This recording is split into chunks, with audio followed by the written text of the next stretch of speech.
प्रयास के इस यूट्यूब चैनल पे। और आज है 23वां दिन और आज हम लोग पढ़ेंगे राष्ट्रीय आंदोलन 1942 से लेके 1947 तक। तो अभी तक जो हमने 27 जनवरी को अपना ये पूरा जो शेड्यूल है या रिवीजन सीरीज़ है उसको शुरू किया था।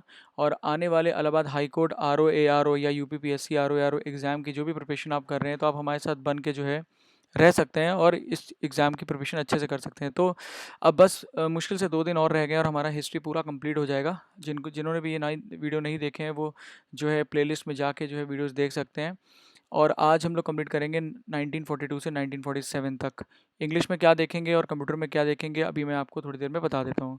उससे पहले मैं आप सभी को बताना चाहूँगा कि हमारे Allahabad high court RO ARO की एक जो है टेस्ट सीरीज़ चल रही है प्रयास की तरफ से। तो अगर आप ये टेस्ट सीरीज़ ज्वाइन करना चाहें तो आप नीचे डिस्क्रिप्शन में लिंक दिया हुआ है, आप वहाँ पे जो है फ़ोन नंबर भी दिया हुआ है, आप वहाँ पे जाके पता कर सकते हैं।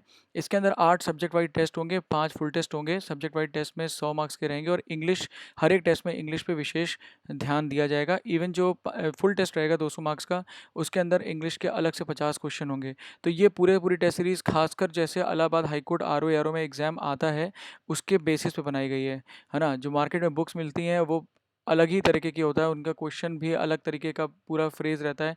परंतु यहाँ पे जो है मैंने पूरा कोशिश करी है, हमारी टीम ने पूरी कोशिश करी कि जिस प्रकार से क्वेश्चन आता है इलाहाबाद हाई कोर्ट में RO ARO के एग्ज़ाम में, वैसे ही ये टेस्ट सीरीज़ रहे। तो आप इसके बारे में इन्फॉर्मेशन ले सकते हैं। दूसरी चीज़ है कि हमारा पेड ग्रुप भी है जिसमें जो है आपको डेली जो है क्वेश्चंस जो है आपको लगवाए जाते हैं। जो भी आपकी प्रॉब्लम है उसके बारे में बात करी जाती है, ठीक है? आपको जो भी समस्या है आप उसके बारे में पूछ सकते हैं, कोई गाइडेंस चाहिए आपको पूछ सकते हैं और बाकी आप पॉज़ करके दे सकते हैं। जो पहले जो टेस्ट सीरीज़ है वो इसके अंदर पूरी इंक्लूडेड है और साथ में आपको और भी प्रैक्टिस करने के लिए क्वेश्चंस मिलते हैं। टाइपिंग के लिए क्या-क्या करना चाहिए, क्या नहीं करना चाहिए, आप पूरा गाइडेंस यहाँ पे ले सकते हैं। तो ये सारी चीज़ें हो गई। आइए अब हम आगे शुरू करते हैं। तो सबसे पहली चीज़ है वो है कि आज का जो टास्क है वो ये है कि इंग्लिश में जो है हमको 1 वर्ड सब्स्टिट्यूशन करना है। उसमें हम आई आज लेटर करेंगे और इसको हम 2 दिन करेंगे क्योंकि आई की कुछ ज़्यादा हैं, तो इसको हम 2 दिन तक करेंगे, आज और कल। फिर दूसरी चीज़ इडियम एंड फ्रेजेज़ में हम आज UVW कंप्लीट करेंगे और जो है इसी के साथ हमारा इडियम एंड फ्रेजेज़ कंप्लीट हो जाएगा। और अगर कुछ जेड तक हो तो आप उसे अपनी बुक में कर लीजिएगा। मैं जो फॉलो कर रहा हूँ वो है KD पब्लिकेशन की बुक। आप जिस भी बुक को करना चाहें आप कर सकते हैं। तो मैं मोस्टली आपको फोकस करना है UVW पे, ठीक है? और टाइपिंग जो है वो 1 घंटे से लेके 2 घंटे तक प्रयास करिए करने का, बिकॉज़ अगर आपकी टाइपिंग स्पीड कम है तो बाद में आपको टाइम नहीं मिल सकता। ग्रामर में हम जो सब्जेक्ट वर्ब एग्रीमेंट पढ़ेंगे तो आप ये सारी चीज़ें कर सकते हैं। और ये सारी चीज़ें करने के बाद हमारा एक शाम को फ्री में क्विज़ होता है, इंग्लिश फ्री डेली टेस्ट। इसके बारे में आप जो है नीचे एक लिंक दिया हुआ है, आप उसको ज्वाइन कर सकते हैं। वहाँ पे आप जाके डेली टेस्ट लगा सकते हैं, अपनी तैयारी को साथ-साथ कर सकते हैं। अभी तक हमने जो है कम से कम 22 टेस्ट इसके ऊपर डाल चुके हैं, तो अच्छी खासी आप जो है अगर आप जो पढ़ रहे हैं उसका रिवीजन कर सकते हैं, तैयारी कर सकते हैं, ये सारी चीज़ें। फिर आ जाता है इसके अंदर है फिर कंप्यूटर्स के बारे में, क्योंकि हमने साथ में कंप्यूटर्स भी कर रहे हैं, ठीक है? तो कंप्यूटर्स में अगर आप कर रहे हैं मेरे साथ तो आप जो है 9th और 10th चैप्टर पढ़ सकते हैं लूसेंट की इस किताब से। अच्छी किताब है, इसमें अच्छे क्वेश्चंस दिए हुए हैं, आप अच्छे से पढ़िए। और 9th और 10th पे हम पहुंच चुके हैं, तो डेटा कम्युनिकेशन और इंटरनेट के बारे में आज हमें पढ़ना है। तो अगर आपके पास कोई और किताब है तो आप ये टॉपिक्स यहाँ से पढ़ लीजिए, इनके ऊपर क्वेश्चंस लगा लीजिए, ठीक है? इन पे से सवाल आते हैं, इसमें जैसे पूछता है डुप्लेक्स या सिंगल, इस तरीके से कई सारे तरह के कम्युनिकेशन के तरीके होते हैं, तो वहाँ पे क्वेश्चन आ सकता है, या इंटरनेट से रिलेटेड तो क्वेश्चन आता ही आता है। तो इसलिए यहाँ पे आप ये कंप्लीट कर सकते हैं। फिर आ जाते हैं आज के लिए हमारा जो जीएस का टारगेट है वो ये है कि आज हमको जो है 1930 से 1947 के बीच में जो हम कर रहे थे, तो आज हमारा 1942 से लेके 1947 तक का हिस्ट्री हमको देखना है और यहाँ पे आज हमारी हिस्ट्री हो जाएगा कंप्लीट। फिर 2-3 टॉपिक्स जो है वो रह जाते हैं, वो हम जो है कल और परसों जो है या अपने नेक्स्ट वीडियो में कंप्लीट कर लेंगे, ठीक है? तो आइए जो है हम देखते हैं कि पिछली बार क्या क्या क्वेश्चंस आए थे। तो जैसे कि आज जो हम लोग कंप्लीट करेंगे उसमें एक आएगा माउंट बैटन प्लान। तो देखिए इस तरह का क्वेश्चन आया था और हम जो है इन सारी चीज़ों के बारे में डिटेल में पढ़ चुके हैं। जैसे पहले भी कई सारे प्लान्स आए थे, पैक्ट आए हुए हैं, है ना? और समझौते आए हुए हैं, तो हमको उनको पढ़ना है, क्योंकि देखिए एग्जाम में क्वेश्चन पूछा गया था इलाहाबाद हाई कोर्ट में, ठीक है? तो यानी कि इस तरह का आया है, तो अब और भी तरह के इसी तरीके का किसी और दिन वाला भी पूछा जा सकता है ना, कि जैसे मान लीजिए माउंट बैटन प्लान का आया है तो CR प्लान का भी आ सकता है, CR पैक्ट का भी आ सकता है, या फिर गवर्नमेंट ऑफ इंडिया जो एक्ट रहा था 1935 में, उसमें क्या क्या प्रावधान थे उसके ऊपर भी आ सकता है। तो क्वेश्चन को हमें समझना है और उसी के अकॉर्डिंगली तैयारी करनी है, ठीक है? तो अभी हम आगे देखेंगे क्या क्या और हमें जो है चीज़ें रहेंगी। बीच बीच में आपको बताता रहूँगा कि कौन सी चीज़ें इंपॉर्टेंट हैं, कौन सी चीज़ में क्वेश्चन पूछे जा सकते हैं, आपको कहाँ पे ध्यान देना है, कहाँ पे नहीं, इसलिए वीडियो को आप पूरा देखिएगा। फिर जो है अब हम यहाँ पे आ गए हैं, इस समय भारत का जो स्थिति है वो ये है, ठीक है? इस समय का मतलब है कि 45-40 के आसपास की, ठीक है। ये जो है जितना आपको ऑरेंज में दिखाई दे रहा है ना, ये क्या है बेसिकली, ये जो है अंग्रेज़ों का पूरा जो है वो है, एक तरीके से कह सकते हैं शासन है पूरी तरीके से, ठीक है ना। तो हमने पहले भी अपने चैप्टर्स में पढ़ा था किस तरह से अवध को जीतते हैं, बंगाल को जीतते हैं, बर्मा को जीतते हैं, बर्मा के लिए, है ना, बंगाल को जीतते हैं, पंजाब, सिंध, ये सब बंगाल और ये बॉम्बे को, मद्रास, तो किस तरीके से होता है। और ये बीच बीच में येलो येलो दिख रहा है ना आपको, ये क्या है, ये प्रिंसली स्टेट्स हैं, रजवाड़े हैं, जो कि जो है रह तो यहीं पे हैं, अपना है, इनका वर्चस्व है, परंतु ये किसके छत्र छाया में कार्य कर रहे हैं, अंग्रेजों की छत्र छाया में कार्य कर रहे हैं, ठीक है। अंग्रेजों की इनकी ट्रीटी है इनके साथ। तो ये इस तरीके से भारत उस समय दिखाई दे रहा था। अब हम लोग जो है अब देखते हैं, शुरुआत करते हैं अपना आज के लेक्चर की। तो सबसे पहली चीज़ है कि हम लोग को जो शुरू करना है वो हम लोग देखा था पिछली बार कि हमने जो था क्विट इंडिया मूवमेंट के बारे में बात कर ली थी, है ना, किस तरीके से जो था ये असहयोग आंदोलन, असहयोग आंदोलन नहीं, भारत छोड़ो आंदोलन जो था शुरू किया गया था 1942 में। और गांधी जी जो थे बिल्कुल कितना गर्म में मतलब गुस्साए हुए थे इसके पहले, और इन्होंने नारा दिया था डू और डाई वाला, ठीक है। उसके बाद होता क्या है कि आपको हमने पहले बताया था आपको कि हरिपुर का एक सेशन हुआ था ना यहाँ पे, थोड़ा सा हम ऊपर आते हैं फिर दिखाता हूँ मैं आपको। यहाँ पे सॉरी हरिपुर, हाँ हरिपुर का सेशन होता है जिसमें सुभाष चंद्र बोस हेड होते हैं। फिर सुभाष चंद्र बोस को फिर सेलेक्ट किया जाता है त्रिपुरी सेशन में, ठीक है। ये आप डेट देखते रहिएगा। तो अब क्या होता है, यहाँ पे ये रिज़ाइन दे देते हैं और चले जाते हैं फॉरवर्ड ब्लॉक बनाने। फिर क्या होता है उसके बाद, क्योंकि सुभाष चंद्र बोस यहाँ से जा चुके हैं, तो अब सुभाष चंद्र बोस जो हैं कब पिक्चर में आएंगे, मतलब 1941 में आएंगे, ठीक है। तो अब यहाँ पे होता क्या है कि आज़ाद हिंद फौज की गठन किया जाने वाला होता है। तो इसका जो गठन करते हैं वो कौन करते हैं, मोहन सिंह करते हैं, ध्यान रखिएगा, ठीक है। परंतु सुभाष चंद्र बोस को जो है क्या बनाया जाता है, सेनापति बनाया जाता है इसका 1943 में। और इस ये क्या सेटअप करते हैं, एक सेंटर सेटअप करते हैं जर्मनी में जिसका नाम होता है फ्री इंडिया सेंटर। ये इंपॉर्टेंट है, ये दोनों पॉइंट इंपॉर्टेंट है, तीनों पॉइंट इंपॉर्टेंट है, ठीक है। फिर एक ये टेम्पररी गवर्नमेंट स्थापित करते हैं कहाँ पर, सिंगापुर में। तो आपको ध्यान होना चाहिए, एक स्थायी सरकार कहाँ पे, यहाँ भी देखते रहिए हिंदी वाले, अस्थायी सरकार कहाँ पे करेंगे, सिंगापुर में। तो क्वेश्चन पूछा जा सकता है कि आज़ाद हिंद फौज या सुभाष चंद्र बोस ने अस्थायी सरकार कहाँ पे स्थापित करी थी, तो आप ध्यान रखिएगा सिंगापुर में करी थी, ठीक है। और आज़ाद हिंद फौज के सेनापति थे, जर्मनी में फ्री इंडिया सेंटर खोलते हैं। और मोहन सिंह जो है ये जो है आज़ाद हिंद फौज की गठन करते हैं, ठीक है। ओके, यहाँ तक आपको समझ में आ गया होगा। फिर ये लोग जो है धीरे धीरे जो है आगे बढ़ते हैं, और अलग आप ये 4 और 5 पॉइंट को पढ़ लीजिएगा। पर मेन पॉइंट है कि अंडमान निकोबार को जो है कैप्चर कर लेते हैं और मणिपुर तक आ जाते हैं, ठीक है। मणिपुर भारत में कहाँ पर है मैं आपको दिखाता हूँ। मणिपुर का एरिया जो आप ये देख रहे हैं, ये जो एरिया देख रहे हैं इम्फाल, यहाँ पे लिखा हुआ है, थोड़ा जूम करेंगे तो हमें दिख जाएगा, परंतु कोई दिक्कत नहीं है। यहाँ पे आप देखिए, ये देख रहे हैं ब्रिटिशर्स का ये एरिया, बेसिकली ये कोई राजा का एरिया है यहाँ पे, पर ब्रिटिशर्स इसको कंट्रोल करते हैं, परंतु यहाँ तक ये लोग आ गए थे मणिपुर में, ठीक है। तो ये ध्यान रखिएगा। तो अब आगे हम इसको देखते हैं। ओके, तो यहाँ तक ये लोग आ गए थे, तो ये पॉइंट यहाँ पे इंपॉर्टेंट था। अब होता क्या है, ये तो खैर अपना जो भी लड़ाई कर रहे हैं, और यहाँ पे याद रखिएगा वर्ल्ड वॉर द्वितीय यहाँ पे चल रहा था, ठीक है। तो इसका मौका फ़ायदा उठाना चाहते थे ये लोग। उसके बाद होता क्या है, क्योंकि अगस्त ऑफर में जो था गवर्नमेंट ने बात कर ली थी 1940 में, जो अगस्त ऑफर आया था ना, उसमें गवर्नमेंट ने कहा था ठीक है, अच्छा आप लोग जो है साथ आ जाइए, मुस्लिम लीग और कांग्रेस, और साथ में बैठ के भारत का आगे क्या, कैसे आपको जो है क्या करना चाहिए, कैसे आपको जो है भारत का जो है संविधान के बारे में कुछ सोचना है, तो उसको सोच। परंतु क्या था ना, मुस्लिम लीग अलग होना चाहता था, अलग एकदम सोच रहा था कि हम पाकिस्तान बनाएंगे। तो उस सबको ख़त्म करने के लिए राजा गोपालाचारी ने एक फॉर्मूला दिया, ठीक है। इसको ध्यान रखिएगा 1944 में। तो इन्होंने क्या बोला, इन्होंने बोला कि एक योजना बनाई राजा गोपालाचारी ने। इन्होंने इस सूत्र जो दिए वो ये थे कि मुस्लिम लीग जो है वो भारत की स्वतंत्रता का समर्थन करे, पहली चीज़। दूसरी चीज़, युद्ध के बाद, ठीक है, जो नॉर्थ ईस्ट और नॉर्थ वेस्ट का एरिया है, ठीक है, मैं आपको दिखा देता हूँ। ये जो नॉर्थ वेस्ट का एरिया दिख रहा है, नॉर्थ वेस्ट फ्रंटियर प्रोविंस, ये वाला एरिया, और यहाँ पे नॉर्थ ईस्ट का एरिया, इन दोनों एरिया पे क्या होगा, इलेक्शंस होंगे, ठीक है। जनमत कराया जाएगा कि ये लोग क्या करना चाहते हैं, कैसे देश के साथ रहेंगे, क्या नहीं, क्या इस तरीके से इन्होंने बोला, ठीक है। इन्होंने बोला फिर कि एक हम लोग क्या कर सकते हैं, एक जॉइंट सेंटर बनाते हैं, ठीक है, एक केंद्र, संयुक्त केंद्र बनाते हैं अगर विभाजन होता है। और फिर हम उसके अंदर क्या करेंगे, रक्षा, वाणिज्य और संचार इसको जो है साथ रखेंगे, ठीक है। ये बात जो है उन्होंने कही। उसके बाद तो पर एक चीज़ ध्यान देने वाली है, यहाँ पे जो प्लेबिसाइट होना था ना मुस्लिम मेजॉरिटी एरियाज़ का, नॉर्थ ईस्ट और नॉर्थ वेस्ट, ये बेसिकली भारत से अलग होने के लिए नहीं था, ये जो था उन्हीं प्रांत को तोड़ने के लिए था कि आप अच्छा अगर अलग अलग करना चाहते हैं तो इस तरीके से, ठीक है। तो यहाँ पे ध्यान रखिएगा बात का। फिर उसके बाद यदि विभाजन होता है तो रक्षा, वाणिज्य और संचार संयुक्त, इन सबको एक संयुक्त रखेंगे, और प्रांतीय सरकार की स्थापना में मुस्लिम लीग जो है वो अपना समर्थन देगा। तो ये 4 पॉइंट आपको याद रखने, ये पूछे जा सकते हैं एग्जाम में, ठीक है। जब CR राजा गोपालाचारी अगर सूत्र पूछा जाता है या योजना पूछी जाती है तो क्या थी वो पता होना चाहिए। तो अब क्या होता है, इन्होंने तो दे दी, पर मुस्लिम लीग जो ना इसको मानती नहीं है। वो कहती है नहीं, यहाँ पे जो है जब प्लेबिसाइड कराया जाए नॉर्थ ईस्ट एरिया और नॉर्थ वेस्ट एरिया में, नॉर्थ वेस्ट एरिया और नॉर्थ ईस्ट एरिया में, तो क्या हो, सिर्फ और सिर्फ जो है मुस्लिम उसमें वोट करें कि वो क्या चाहते हैं, है ना। तो ये एक तरीके का ये लोग चाहते थे। फिर उसके बाद ये कह रहे थे कि कॉमन सेंटर नहीं होना चाहिए, हम लोग को शक्तियाँ दी जाएँ, मतलब इस तरीके से प्रांत को शक्तियाँ देनी चाहिए, ये वो ऐसा चाहते थे। और ये जो थे, और क्यों कह रहे थे कि प्रांतों को शक्तियाँ, क्योंकि दो राष्ट्र के सिद्धांत को मानते थे, ये चाहते ही थे कि पाकिस्तान बने, समझ रहे हैं? तो इसलिए कॉमन सेंटर नहीं होगा, जब पाकिस्तान बन जाएगा तो अलग अलग सेंटर होना चाहिए। तो ये चीज़ थी। तो राजा गोपालाचारी फॉर्मूला आप याद रखिएगा, ठीक है। उसके बाद आ जाते हैं देसाई लायकत एक्ट, ये पैक्ट सॉरी। तो ये जो हुआ था, ये बेसिकली हुआ क्या था इसके अंदर, ये एक समझौता था। देसाई एक थे, वल्लभ भाई देसाई, और लियाकत अली खान, ये बेसिकली मुस्लिम लीग से थे। 1945 में इनके बीच में एक समझौता होता है। ये क्या बोलते हैं, ये कहते हैं कि एक काम करो, केंद्र में अंतरिम सरकार एक बना लो, ठीक है, एक जल्दी से गवर्नमेंट बना लेते हैं हम लोग।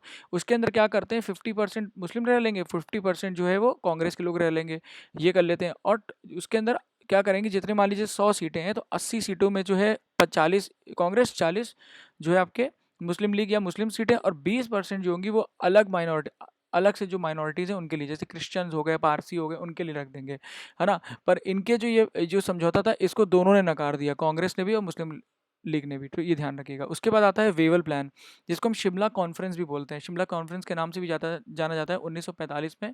इसके अंदर क्या हुआ था, बेसिकली ये वेवल ने सबको बुलाया था, लॉर्ड वेवल उस समय जो थे वाइस रॉय था, तो उसने सबको बुलाया। उसने कहा एक काम करते हैं, केंद्र में एक नई एग्जीक्यूटिव काउंसिल बना रहे हैं, केंद्रीय परिषद बना रहे हैं, कार्यकारी परिषद बना रहे हैं, आप सब उसमें जो है अपना आइए, सहयोग दीजिए, बात करिए। तो एक तरह का याद रखिएगा कि बस शिमला कॉन्फ्रेंस कब हुआ था, ये आपको ध्यान रखना है इस एग्जाम के पर्सपेक्टिव से, ठीक है। और इसमें कौन कौन लोगों ने पार्ट लिया था, याद रखिए, कांग्रेस ने लिया था, उनको उसका रिप्रेजेंटेशन किसने किया था, मतलब कौन किया था कांग्रेस की तरफ से, अब्दुल कलाम आज़ाद, और मुस्लिम लीग की तरफ से कहते जिन्ना, ठीक है। और कंजर्वेटिव एक होते रूढ़ीवादी, और वेवल और खुद थे बैठे हुए वहाँ पर, ठीक है। तो अंग्रेजों की तरफ से वेवल।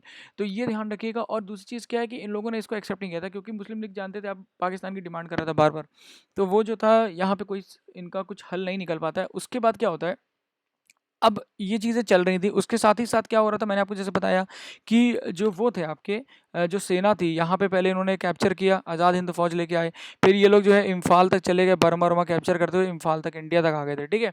उसके बाद क्या हुआ कि अब जैसे ही वर्ल्ड वॉर ख़त्म हुआ, है ना, क्योंकि जो था अमेरिका ने हिरोशिमा और नागासाकी पे क्या गिरा दिया था, एटम बम गिरा दिया था। तो जो एटम बम गिराया, उसके बाद जो था, जो जापान के लोग थे, उन्होंने, जापानीज सोल्जर्स थे, उन्होंने आत्मसमर्पण कर दिया, ठीक है। यहाँ तक आपको समझ में आ गया। तो जब उन्होंने आत्मसमर्पण कर दिया, तो हुआ क्या कि इन लोगों ने भी आत्मसमर्पण कर दिया, जो आज़ाद हिंद फौज के लोग थे, तो इन लोगों को गिरफ्तार कर लिया गया, ठीक है। उसके अंदर कुछ लोग, बहुत लोगों पे केस चलाए गए, ठीक है, ये आप ध्यान रखिए, बहुत लोगों पे क्या किया गया, उनके खिलाफ अदालती कार्रवाई करी गई। तो जिसमें सबसे ऊपर थे शाहनवाज खान, दूसरे थे गुरबख्श सिंह ढिल्लन और प्रेम कुमार सहगल, ये 3 नाम आपको बिल्कुल याद कर लेने हैं, ये ठीक है, इंपॉर्टेंट है। फिर इनके लिए जो था, कांग्रेस ने क्या सेटअप किया, कांग्रेस ने सेटअप करी एक आईएनए राहत और पूछताछ समिति का गठन किया, ये बात ध्यान रखिएगा। और इनके लिए एडवोकेट कौन गया, वकील कौन गया पैरवी करने, तेज बहादुर सप्रू, काटजू, जवाहरलाल नेहरू और असफ अली और कैलाश नाथ, ये जब नाम आपको याद होने चाहिए। तो एक चीज़ ध्यान रखिएगा, जब ये शुरू हुआ ना, तो एक्चुअली इन्होंने रिवोल्ट किया था एक तरीके से। तो जो उस समय ब्रिटिश सरकार थी ना, इनको सज़ा देना चाहती थी, पर उसने देखा कि मामला जो है वो अब बहुत ज़्यादा बिगड़ चुका है, और अगर हमने इनको जो है कुछ किया इनके खिलाफ, तो मामला सही नहीं रहेगा, है ना। तो अभी देखते हैं आगे क्या होता है। फिर क्या होता है, रॉयल नेवी रिवोल्ट, मतलब जो उस समय की नेवी होती है ना ब्रिटिशर्स की, उसमें इंडियंस ही तो काम करते थे। तो बम्बई में IMHS तलवार करके एक शिप था, याद रखिएगा, नेवी का। उन लोगों ने जो था एक तरीके से मतलब एक कहते हैं ना, रिवोल्ट शुरू कर दिया इन्होंने गवर्नमेंट के खिलाफ, कि अब जो है, अब हम नहीं लड़ेंगे आपकी तरफ से, इस तरीके से। तो पहला आपको एक रिवोल्ट याद है ना, जो रिवोल्ट हुआ था, आपको याद होना चाहिए कौन सा था, 1857 का रिवोल्ट हुआ था ना। और फिर एक ये भी रिवोल्ट है, रॉयल नेवी रिवोल्ट, ठीक है। एक और भी है, वो मैं जब आपको रिवोल्ट्स पढ़ाऊंगा तब उसमें आपको उस वीडियो में आप देख सकते हैं, ठीक है। IMH तलवार बॉम्बे हो गया, ठीक है। फिर वल्लभ भाई पटेल, तो रिवोल्ट मतलब एक बेसिकली कौन लोग कर रहे हैं, ये आर्मी के लोग कर रहे हैं, ठीक है, ये ध्यान रखिएगा उसके। तो फिर उसके बाद क्या होता है, क्यों करते हैं लोग, ये 2 रीज़न आपको याद होने चाहिए, रेशियल डिस्क्रिमिनेशन और बैड मिल्स, मतलब इनके लिए साथ जो था नस्लीय भेदभाव और ख़राब भोजन इनको प्रोवाइड कराया जा रहा था, तो जिसकी वजह से बहुत परेशान थे लोग, तो इन्होंने रिवोल्ट कर देते हैं, ठीक है। और ये लोग जो थे ये करते हैं, बॉम्बे वाले करते हैं, तो उसके बाद जो है कराची में जो होते हैं वो करने लगते हैं, और भी अलग अलग जगह जहाँ भी बंदरगाह होते हैं वहाँ से लोग करने लगते हैं। तो इस तरीके से ये रेशल रिवोल्ट होता है। तो इनसे वल्लभ भाई पटेल और नेहरू जी कहते हैं कि आप ऐसा मत करिए, अभी सरेंडर कर दीजिए, ये तरीका नहीं है, हमको ऐसे रिवोल्ट नहीं करना है, और जो है सही तरीके से देश को आज़ाद कराना है, ठीक है। तो ये सारी चीज़ें होने लगती हैं। उसके बाद क्या होता है कि इलेक्शंस होते हैं, ठीक है। इलेक्शन होते हैं, कौन कौन पार्ट लेता है? कांग्रेस, मुस्लिम लीग, यूनियनिस्ट, ठीक है। तो एक चीज़ ध्यान रखिए, जब भी इलेक्शंस होंगे ना, तो आपको जो ये दिखाई दे रहे हैं ना, ये ऑरेंज वाले एरियाज, ये बर्मा तो अलग हो गया था पहले ही, है ना, 1935 के आसपास, पर ये जो यहाँ तक जो एरिया दिख रहा है ना आपको, ये जितना ऑरेंज का एरिया, यहाँ पे इलेक्शंस होते थे, ठीक है, क्योंकि ये जो है ब्रिटिश के प्रोविंसेस हैं, ब्रिटिश के स्टेट्स हैं, ऐसे समझ लीजिए, ठीक है। और जो येलो येलो है ना, यहाँ पे रजवाड़े बैठे हुए हैं, इनसे कोई मतलब नहीं है, ये अपना काम खुद करते हैं, ठीक है। तो यहाँ पे इलेक्शंस हुए, इलेक्शन में कितनी सीटें थी? 112 सीटें थी सेंटर में, ये बात ध्यान रखिए। दिल्ली जो है वहाँ पे 102 सीटें थी, और उसमें 57 सीटें कांग्रेस जीत गया। तो कितनी बड़ी जीत थी कांग्रेस के लिए, है ना। तो कांग्रेस इस समय जो है मुख्य पार्टी बन के आ चुका है। तो अब गवर्नमेंट क्या करता है? गवर्नमेंट फिर से जो है एक अपना कमीशन भेजता है, उसका नाम होता है कैबिनेट मिशन भेजता है इस बार, ठीक है। और इसके पहले कौन सा आया था? क्रिप्स मिशन आया था, आपको याद हो तो। वेवल प्लान तो खैर वेवल जी कर रहे थे, उसके पहले हमने पढ़ा था ना, इसके पहले हमने पढ़ा था क्रिप्स मिशन आया था जो अंग्रेजों ने भेजा था। तो ये जो होता है फेल हो जाता है, गांधी जी गुस्सा आ जाते हैं, गांधी जी उसके बाद क्विट इंडिया मूवमेंट शुरू कर देते हैं। अब क्या आया? कैबिनेट मिशन आता है। कैबिनेट मिशन में ये तीनों नाम आपको याद रखने हैं, पैथिक लॉरेंस, स्टैमफोर्ड क्रिप्स और एवी अलेक्जेंडर, ये तीनों लोग आते हैं। देखिए क्रिप्स पहले भी आया था, पर इस बार तीनों लोग साथ में आए। तो इन तीनों का नाम याद होना चाहिए, बिकॉज एग्जाम में डायरेक्टली पूछा जाएगा कि इसमें से कौन नहीं है ना। और एक और नाम दे दिया जाएगा, और फिर आपको बताना होगा। वेवल दे दिया जाएगा, आपको कहेंगे वेवल है, तो आप कहेंगे, मार देंगे आप यस, तो हो जाएगा गलत, ठीक है, पर यस नहीं करना है उसको, ठीक है। तो यानी कि वेवल नहीं था, तो वही मतलब ठीक है, जो भी आंसर हो आपको समझ गए आप। तो तीन ये जो है आपको करने हैं, ओके। उसके बाद क्या है कि यहाँ पे क्या बात होती है, ये कहते हैं, ये जो है कैबिनेट मिशन में एक क्वेश्चन आ सकता है यहाँ से कि ये जो थे ना, पाकिस्तान को स्वीकार कर लिया था कि नहीं किया था। तो ध्यान रखिएगा, इन्होंने पाकिस्तान को अस्वीकार कर दिया था। इन्होंने कहा, अंग्रेजों ने, कि अब कोई पाकिस्तान नहीं बनेगा, सिंपल जो रहेगा वो रहेगा, इंडिया रहेगा। तो इन्होंने ऑल इंडिया फेडरेशन की बात करी। अब मैं आपको थोड़ा बता देता हूँ ऑल इंडिया फेडरेशन क्या होता है, ठीक है। तो जैसे मान लीजिए ये प्रांत है, ये कहेंगे ब्रिटिश प्रांत हैं, और ये क्या है? राजपूताना, ये सारे क्या हैं? ये सारे राजवाड़े हैं, ठीक है। तो अब इन रजवाड़ों से कुछ लोग निकल कर, और इन प्रांतों से कुछ निकल कर, एक कमिटी यहाँ पे असेंबली बनाएंगे, उसे क्या बोलते हैं? ऑल इंडिया फेडरेशन बोलते हैं, ठीक है। इस तरीके से समझ लीजिए आप। तो वही ऑल इंडिया फेडरेशन बनाया जाएगा, यहाँ से अलग अलग लोग आएंगे। और इन्होंने क्या बोला कि केंद्र और राज्य के विषय जो होंगे, उनको जो है अलग अलग रखा जाएगा। तो अभी भी इंडिया में आप देखिए, केंद्र के कुछ किस मतलब अलग सब्जेक्ट्स हैं, है ना, विषय हैं, और जो स्टेट है उसके अलग अलग विषय हैं। जैसे एग्रीकल्चर किसका विषय है? स्टेट का विषय है। इसी तरीके से जो है सेंटर के कुछ इशू मतलब जो आपके विषय हैं, सेंटर के विषय हैं। तो इस तरीके से जो है विषय को बांट दिया जाएगा। और रेजिडुअरी विषय जो अविशिष्ट विषय हैं, वो किसके पास रहेंगे? वो अभी राज्य के पास रहेंगे। पर आज़ादी के बाद क्या हुआ कि ये केंद्र के पास आ गए थे, तो ध्यान रखिएगा, ठीक है। अभी भी केंद्र के पास है जो रेजिडुअरी अविशिष्ट विषय जो हैं, जो भी। फिर प्रांतों को जो है ए बी सी के समूह में, या काका गा के समूह में तोड़ दिया था। पहले शायद नहीं, पहले जो थे वो हिंदू, जिसमें मेजोरिटी है वो, दूसरे मुस्लिम्स, और तीसरे में जो है इन दोनों का मिश्रित था। तो आप जो सी वाला है उसको थोड़ा सा आप देख लीजिएगा, पर ये ध्यान रखने वाला है कि काका गा में या ए बी सी में इनको तोड़ दिया गया था, ओके। तो ये चीज़ हो गई। फिर इंटरिम गवर्नमेंट ये लोग बना लेते हैं, अंतरिम एक सरकार बनाते हैं, उसकी घोषणा कर देते हैं 1946 में। अभी ब्रिटिश गवर्नमेंट है, पर ये लोग क्या कर रहे हैं? इन लोगों ने अपनी एक सरकार बना ली है, ठीक है, छोटी सी। और उसमें क्या है, और ये गवर्नमेंट ने खुद बनवाई है, ठीक है ना। यहाँ पे बोला गया था ना कि आप लोग इंतरिम सरकार बना लीजिए, मतलब बहुत पहले से कर रहे थे। और उसके बाद ये कैबिनेट मिशन में भी बोल दिया गया था कि अब आप जो है एक इंतरिम सरकार बना के कॉन्स्टिट्यूंट असेंबली का गठन करिए। तो इन्होंने फिर क्या करते हैं, ये अपना कॉन्स्टिट्यूंट असेंबली यानी कि संविधान सभा का चुनाव करते हैं, ठीक है। उसमें क्या करते हैं ये लोग, इसमें कैसे चुनाव होता था ध्यान रखिएगा। इसके अंदर जो लोग होते हैं ना, वो इनडायरेक्टली इलेक्टेड होते थे members, plus nominated by the princely states. यानी कि जैसे अभी राज्यसभा में लोग चयन होकर आते हैं ना स्टेट से, वैसे ही इसमें भी लोग चयन होकर आते थे प्रोपोर्शनल रिप्रेजेंटेशन के रूप में। तो यहाँ से लोग चयन होके यहाँ पे पहुँचे, और यहाँ से लोग जो होते थे, एक राजा अपनी तरफ से भेजता था, है ना, जो रजवाड़े होते थे। तो ये बात आपको ध्यान रखनी है। तो यहाँ पे इनडायरेक्टली इलेक्टेड बोलते हैं इसको, ठीक है। सीधे रूप से नहीं इलेक्ट हुए, मतलब सीधे रूप से इलेक्ट नहीं हुए का मतलब क्या है? लोगों ने नहीं इनको चुना है, परंतु जो है इनको जो है उन लोगों ने चुना है जिनको लोगों ने चुना है, जैसे कि राज्यसभा में होता है, ठीक है। अब थोड़ा सा कंफ्यूजिंग है, पर आप समझ लीजिए इसको कि डायरेक्टली वोटिंग नहीं हुई थी इन लोगों के लिए, इन लोगों को स्टेट से भेजा गया था, प्रोविंसेस से भेजा गया था, ठीक है। ये हो जाता है। उसके बाद इनकी पहली जो मीटिंग होती है ये बहुत इंपॉर्टेंट है, 9 दिसंबर को होती है 1946 में।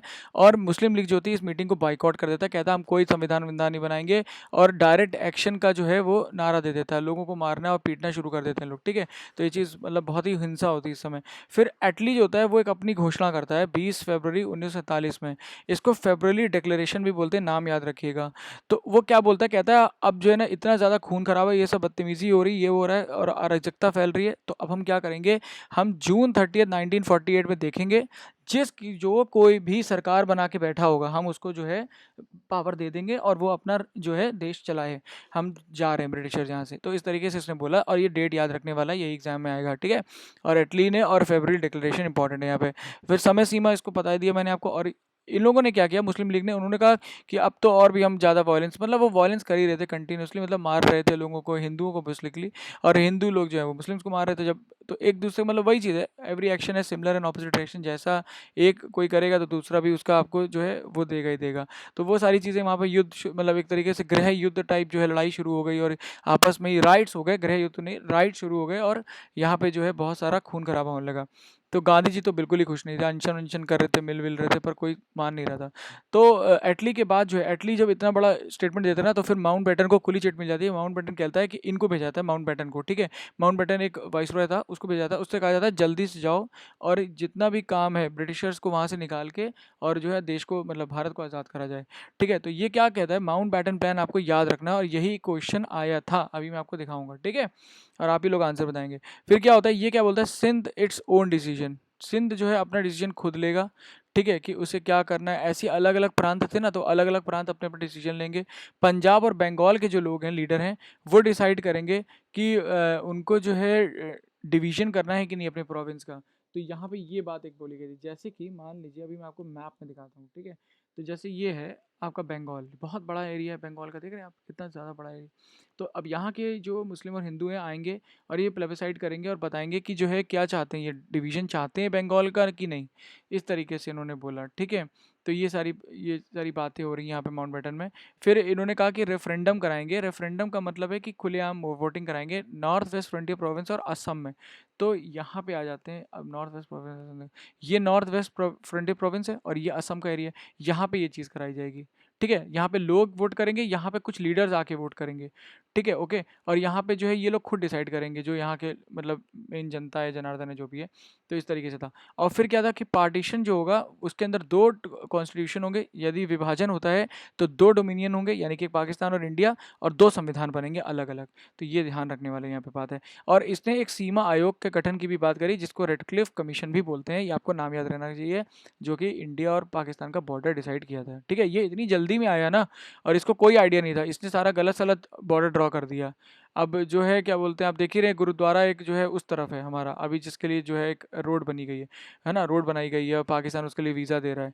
अब वो कितना दूर है, मुश्किल से शायद, मुश्किल से मुश्किल 50 किलोमीटर भी नहीं होगा, ठीक है। और जो है उसको जो है उस तरफ कर दिया, अरे।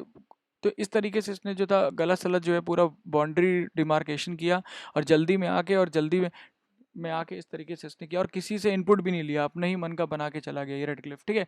तो इस तरीके से बहुत बड़ा प्रॉब्लम था, और इसने जो ये सारी चीज़ें करी। तो आपको ध्यान रखना, नाम याद रखिएगा ध्यान, और डोमिनियन याद रखिएगा, और नॉर्थ वेस्ट फ्रंटियर प्रोविंस, और ये सारी चीज़ें, ठीक है।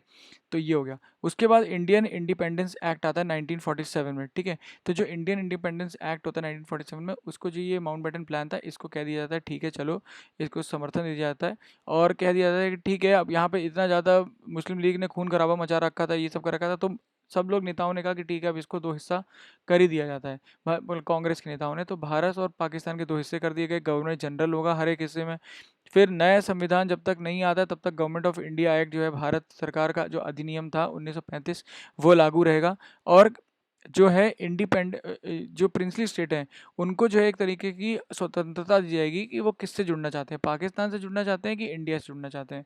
और इसी स्वतंत्रता के ऊपर जो है तीन जो आपके स्टेट्स थे, ठीक है, उसके अंदर जो है हमेशा उसके वजह से बहुत प्रॉब्लम हुई, जैसे कि जम्मू एंड कश्मीर, हैदराबाद और जूनागढ़। तो इनको अलग अलग तरीके से जो है भारत में बाद में मिलाया गया, ठीक है। तो ये तो जो हो गया, यहाँ पे आपका हो गया इतिहास कंप्लीट 1947 तक। और इसके बाद कुछ चीज़ें हैं जो रह गई हैं, उनको हम कंप्लीट करेंगे आने वाले अपने वीडियोस में, ठीक है, तो अभी एक क्वेश्चन देखते हैं हम लोग। यहाँ पे एक क्वेश्चन था कि what were the main points of Mountbatten plan. तो मैंने कहा क्या बोला, Sindh would be the part of Pakistan, ऐसा कहीं बोला गया? नहीं बोला गया ना माउंटबेटन प्लान में, तो ये गलत हो गया। तो सेकंड हटा लो, ये हट गए दोनों ऑप्शन, ये भी हट गया, तो सीधा आंसर क्या आ गया, सी आ गया। तो आपको एक भी ऑप्शन पता है, बाकी आपको पता करने की जरूरत नहीं है, आंसर निकल गया, सही ऑप्शन ये था, ये गलत मार्क कर रखा है किसने। ठीक है, तो जो है इस तरीके से आपको सॉल्व करना है, एक एक चीज़ को अच्छे से पढ़िए और जो है क्वेश्चंस को सॉल्व करने का प्रयास करिए। ठीक है, तो इसी तरीके से आप सभी का जो है मेरे चैनल पे बने रहने के लिए बहुत बहुत धन्यवाद, वीडियो देखने के लिए बहुत बहुत धन्यवाद, बहुत बहुत आभार।